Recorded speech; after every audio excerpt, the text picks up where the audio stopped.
हाँ, तो प्रिय बच्चों, आज हम शक्ति की संरचना के विभिन्न सिद्धांतों के बारे में अध्ययन करेंगे।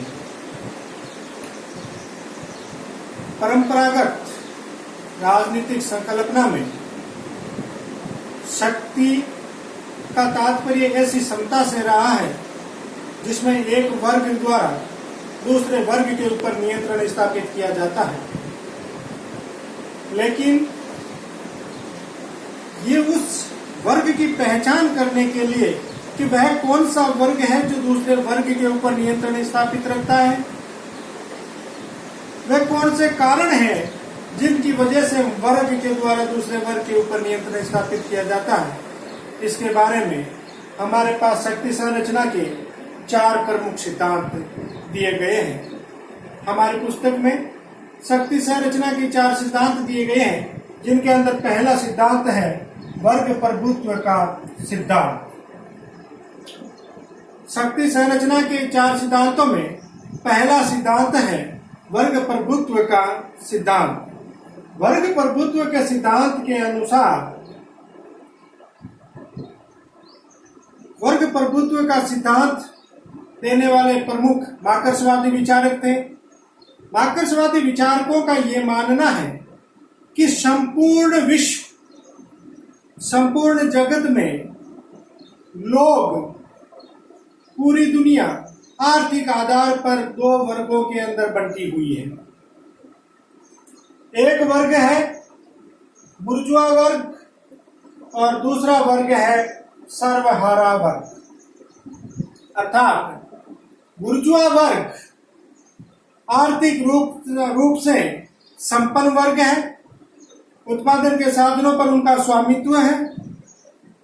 सर्वहारा वर्ग जो है यह आर्थिक रूप से कमजोर वर्ग है।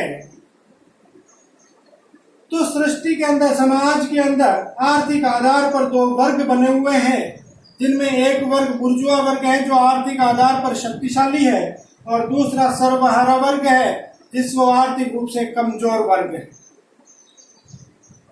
यहाँ पर इनका मानना है कि संपूर्ण इतिहास वर्ग संघर्ष का इतिहास है। इन दोनों वर्गों के मध्य हमेशा संघर्ष चलता रहता है। एक वर्ग के द्वारा दूसरे वर्ग का शोषण किया जाता है और अपने आप शक्तिशाली बने रहने का प्रयास किया जाता है। यह वर्ग प्रभुत्व का सिद्धांत है। इस सिद्धांत का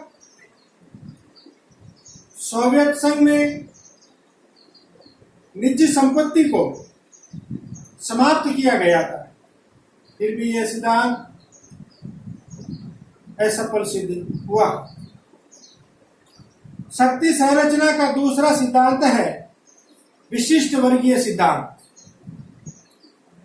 विशिष्ट वर्गीय सिद्धांत का भी यही मानना है कि समाज के अंदर 2 वर्ग बने हुए हैं, लेकिन इन 2 वर्गों के निर्माण का आधार मानवीय गुण है। इन दोनों वर्गों का निर्माण विशिष्ट वर्गीय सिद्धांत के अनुसार समाज में 2 वर्ग है, एक है विशिष्ट वर्ग, एक है सामान्य वर्ग। लेकिन इन वर्गों का निर्माण आर्थिक आधार पर नहीं हुआ है। इन वर्गों के निर्माण का आधार है कुशलता, आनुवांशिकता, नेतृत्व क्षमता, प्रबंध क्षमता, मानसिक तर्क संगतता। नेतृत्व क्षमता ये वो गुण हैं जिन गुणों के आधार पर समाज के अंदर एक अलग वर्ग बन जाता है जो विशिष्ट वर्ग कहलाता है, और दूसरा जो वर्ग है वह सामान्य वर्ग कहलाता है। यह विशिष्ट वर्ग जो है संख्या के अंदर छोटा है और सामान्य वर्ग संख्या के अंदर बड़ा है।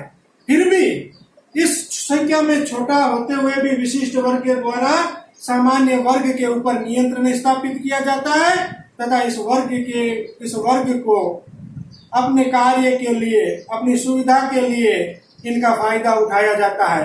अर्थात कहने का तात्पर्य ये कि विशिष्ट वर्गीय सिद्धांत के अनुसार विशिष्ट वर्ग के द्वारा सामान्य वर्ग का शोषण किया जाता है। इस विशिष्ट वर्ग में कौन आते हैं? कलेक्टर्स, प्रोफेसर, इंजीनियर, राजनेता, ये लोग विशिष्ट वर्ग के अंदर आते हैं। शक्ति संरचना का तीसरा सिद्धांत है नारीवादी वर्ग। नारीवादी वर्ग का मानना है कि समाज के अंदर शक्ति के आधार पर दो वर्ग पाए जाते हैं। एक वर्ग शक्तिशाली होता है, एक वर्ग कमजोर वर्ग होता है।